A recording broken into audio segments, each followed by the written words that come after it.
बंदरों की शरारतें तो हमने बचपन से सुनी हैं। कभी किचन में घुसकर फल उठा ले जाते हैं, कभी किसी का चश्मा लेकर भाग जाते हैं, तो कभी पूरे मोहल्ले को परेशान कर देते हैं। इस बार मामला जरा बड़ा था। एक छोटे से बंदर ने पूरा देश परेशान कर दिया।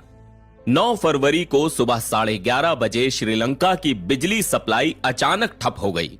पूरे देश में ब्लैकआउट हो गया। लाखों लोग बिना बिजली के गर्मी से बेहाल हो गए। इंटरनेट डाउन हो गया, पानी की सप्लाई बंद हो गई।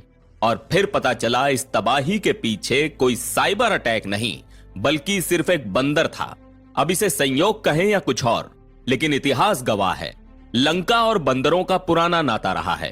त्रेता युग में हनुमान जी ने रावण की लंका को जलाकर राख कर दिया था। कलयुग में एक बंदर ने श्रीलंका की बत्ती गुल कर दी। अंतर सिर्फ इतना है कि पहले वाली घटना इच्छा से हुई थी और इस बार गलती से।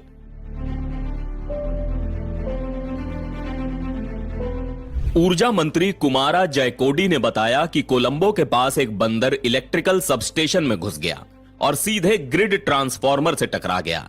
बस फिर क्या था, पूरे सिस्टम में इंबैलेंस आ गया और पूरा श्रीलंका अंधेरे में डूब गया।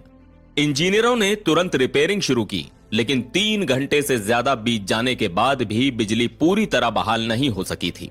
अब जरा सोचिए, एक छोटा सा बंदर और पूरा देश ब्लैकआउट में चला गया। ब्लैकआउट होते ही श्रीलंका के लोग इंटरनेट पर हंगामा करने लगे। रेडिट पर किसी ने लिखा, क्या पूरे देश में लाइट गई है या सिर्फ मेरे घर की?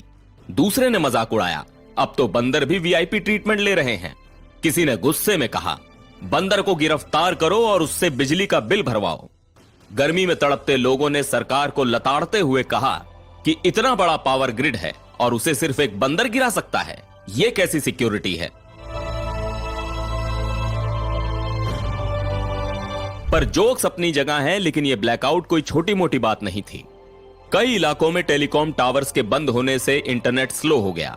मोटरें बंद होने से पानी की सप्लाई रुक गई। श्रीलंका के कई शहरों में तापमान 36 डिग्री सेल्सियस तक पहुंच गया था और बिना बिजली के लोग परेशान हो गए। अब यह कोई पहली बार नहीं हुआ जब श्रीलंका में पावर कट हुआ हो, लेकिन बंदर की वजह से पूरे देश की बत्ती गुल होना पहली बार हुआ है। इससे एक बात साफ हो गई कि किसी भी देश का इंफ्रास्ट्रक्चर कितना कमजोर हो सकता है अगर सही मेंटेनेंस ना हो। और हां, अब श्रीलंका में कोई बंदर कहीं दिखे तो लोग उसे देखकर टेंशन में जरूर आ जाएंगे। अब आप बताइए, अगर हमारे देश में ऐसा होता तो आपका रिएक्शन क्या होता? नीचे कमेंट करिए।